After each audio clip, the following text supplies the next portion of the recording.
On November the 27th, 2018, Carl MacKinnon was a serving police constable with Police Scotland when he was called to assist colleagues at the location of a domestic abuse incident. The following day, the 38-year-old showed himself to be yet another police predator as he proceeded to add the woman on Snapchat, which is fast becoming the new method of these police predators in communicating with vulnerable victims of crime due to the self-deleting messages. MacKinnon went on to have multiple conversations with the woman which were said to have been sexual in nature, which led to him trying to kiss her in an interview room at the police station. Again, showing just how brazen these people are becoming.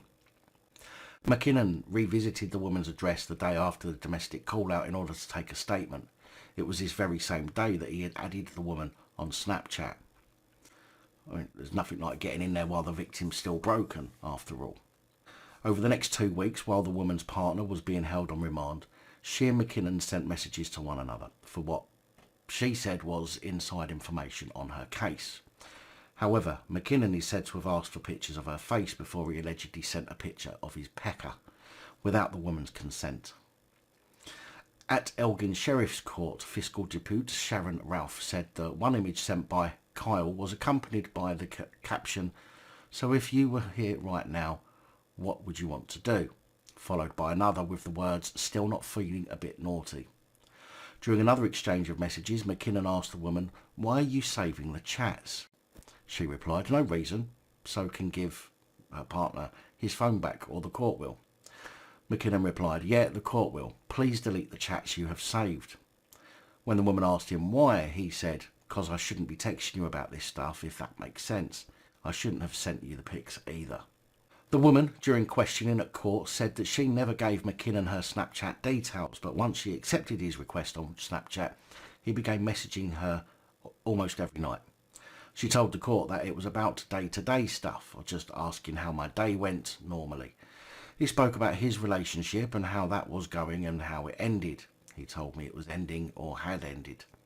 He told me that they had split up and that he had went through the same kind of experience, that she cheated on him, so he knew how I felt. I thought it was very strange. She added, "It got more personal. If I snapped him, it was usually my shoulder. When he started asking to see my face, that's how it started. He never sent blank pictures. He always sent a snap of himself. He would send indecent picture, more private photos, indecent ones of down below, of his naked penis." Asked how she knew the images were of MacKinnon, she said she knew it was his body despite his face not being on show, as she received others from him showing him in his car, his living room and at the gym. She also told the court that she had asked him to stop repeatedly, but said she kept replying because he kept saying he was sorry each time he did it. And that is the mindset of a broken woman.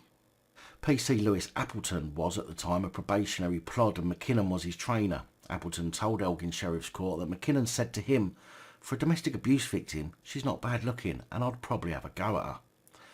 Appleton told the court that at the time he put the "I'd have a go" comment down to lad chat, but did shock him.